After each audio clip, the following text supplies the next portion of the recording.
Bharatiya Janata party के दफ्तर के बाहर हुआ, वो प्रदर्शन कम और तोड़फोड़ ज्यादा थी। और मुझे बड़े शर्म के साथ कहना पड़ता है कि एक ऐसे व्यक्ति ने उसको लीड किया था जो आप ही के परिवार से पहले निकले हैं।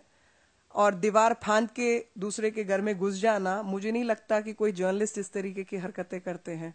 साथ में दूसरी महिला, उनके खिलाफ जो सीडी स्टिंग ऑपरेशन, जो सबको आपको लगातार कार्रवाई करने का आदेश देते हैं और समझाते हैं कैसे स्टिंग करना चाहिए, उनके खुद के खिलाफ जब स्टिंग पड़ा है उस पर आज तक क्या कार्रवाई हुई मुझे नहीं मालूम। और ऐसे में कुछ एक विषय हैं जो कि बहुत महत्वपूर्ण विषय हैं और उसमें हमें समझना होगा कि ये एक गुंडा स्क्वाड कांग्रेस पार्टी ने लेटेस्ट तरीके से हायर किया है, जिसके द्वारा वो जो है अपने जो भ्रष्टाचार के किस्से हैं उनको छुपाने की और भ्रमित करने की कोशिश कर रहे हैं। चाहे वो रोल्स रॉयस के इंजन का किस्सा हो, चाहे वो ऑगस्टा वेस्टलैंड की डील हो, चाहे वो जो पनडुब्बियां थी उनकी बैटरी का किस्सा हो, लुटियन जोन का स्कैम हो, नेशनल हेरल्ड का स्कैम हो, और ऐसे तमाम स्कैम्स जो अभी हाल फिलहाल में सामने आए हैं। इन सब से भ्रमित करने के लिए इन लोगों को रखा गया है। ये ना तो भारतीय जनता पार्टी के बराबर है और मैच है, और ना ही ये श्री नरेंद्र मोदी को मुकाबला दे सकते हैं या कर सकते हैं। लेकिन इस बीच चाहे इनके फंड का विषय हो, चाहे तमाम इनके इतिहास का विषय हो, उन सब पे प्रश्नात्मक चिन्ह लगते हैं। और कहीं ना कहीं ये जो एक गैर संवैधानिक एनजीओ है श्रीमती सोनिया गांधी जी की, जिसको नेशनल एडवाइजरी काउंसिल का नाम दिया गया है, उससे जुड़े हुए व्यक्ति हैं। और ये सब उससे जुड़े हुए व्यक्ति आप इतिहास के रूप में इनको देख सकते हैं और पा भी सकते हैं। और आज पता चलता है कि जो डर्टी ट्रिक्स डिपार्टमेंट है कांग्रेस पार्टी का, वो इस सब साजिश में लगा हुआ है। और ऐसे में जो कल की घटना है उससे भी कुछ चीजें स्पष्ट होती हैं। और अगर कोई व्यक्ति ये कहते हैं कि मैं रेवेन्यू सर्विस में रह चुका हूं, तो इलेक्शन कमीशन पुलिस को, आईएएस को, तमाम लोगों को अपने ड्यूटीज में लगाता है। और अगर किसी ने बाकायदा डिपार्टमेंट में काम किया हो तो रेवेन्यू सर्विसेज वालों को भी मौका मिलता है इलेक्शन कमीशन के साथ काम करने का।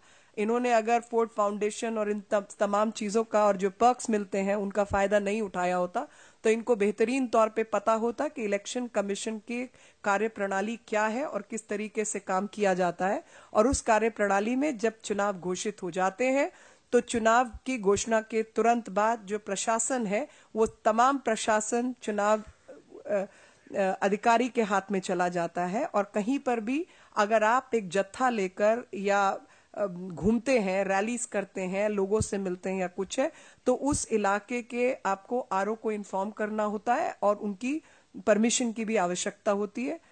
तो जब ऐसे जाया जा रहा है वहां पर अगर आपसे इंक्वायरी करने के लिए पुलिस की व्यवस्था और तमाम लोग पूछताछ करें, तो वो कानून व्यवस्था हर नागरिक के लिए वो व्यवस्था है। आप कोई खास नहीं है कि आप कानून से ऊपर हैं कि कानून आप पे लागू नहीं होता। देश का कानून हर व्यक्ति पे लागू होता है, सबसे छोटे से लेकर सबसे बड़े तक। आज लड़ाई इसी बात की है कि कौन वो लोग हैं जो कि देश के कानून से अपने आप को ऊपर समझते हैं। और वही रूल ऑफ लॉ का जो सिद्धांत है ये है कि एक कानून, सबसे छोटे से सबसे बड़े तक कानून के आगे सब लोग बराबर हैं।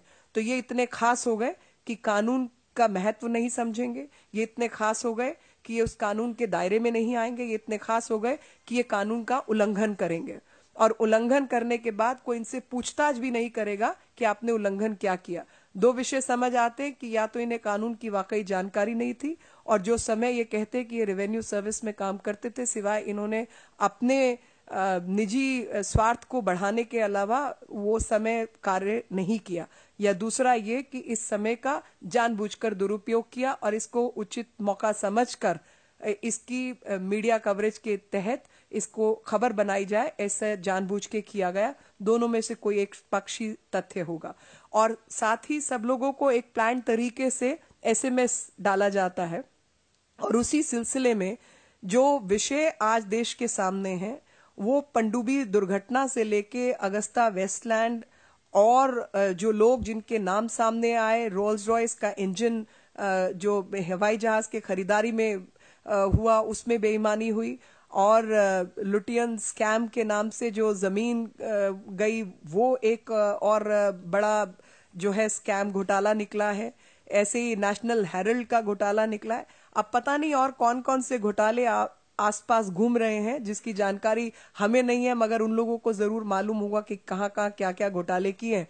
तो देश की जनता का ध्यान उन सब चीजों से हटाया जाए और किस तरीके से एक बेतुकी खबर को खबर बनाया जाए, ये इन लोगों का आज काम रह गया है। दीवार फांदी जाती है, पथराव किया जाता है और हर वो हरकत की जाती है जिसके तहत कानून व्यवस्था का उल्लंघन और भंग किया जाए। ये किसी लोकतांत्रिक प्रक्रिया का हिस्सा नहीं हो सकता। और हमारे अध्यक्ष जी ने और आज और तमाम लोगों ने भी ये बात कही है कि भारतीय जनता पार्टी किसी भी विरोध या इसके पक्ष में नहीं है, क्योंकि यह खुद ही उजागर हो रहा है कि कितनी बड़ी साजिश इस देश पे चल रही है। और वो साजिश जो है वो केवल भारतीय जनता पार्टी को टारगेट नहीं कर रही, मगर पूरे देश को टारगेट कर रही है। वापस हिंदुस्तान को एक इस तरीके से एक उद्यमी देश ना बनाने की बजाय सीरिया या लेबनान बनाने की कोशिश है, जिसके तहत ये सब कुछ किया जा रहा है। और वहीं कहीं ना कहीं सोचने और समझने का विषय है।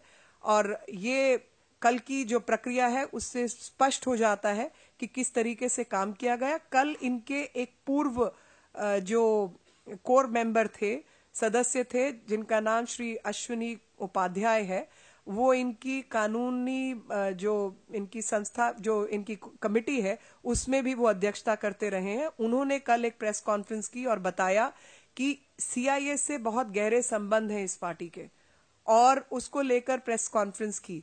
तो कहीं ना कहीं मुद्दा जो है इनकी फंडिंग से लेकर एडमिरल रामदास, उनका परिवार जिसमें उनकी बेटी फोर्ड फाउंडेशन साउथ एशिया की हेड है, वो सब विषय बनने थे। उस विषय को भ्रमित करने के लिए ये सब जो कल शाम में रात में हुआ है वो कर्म किया गया। तो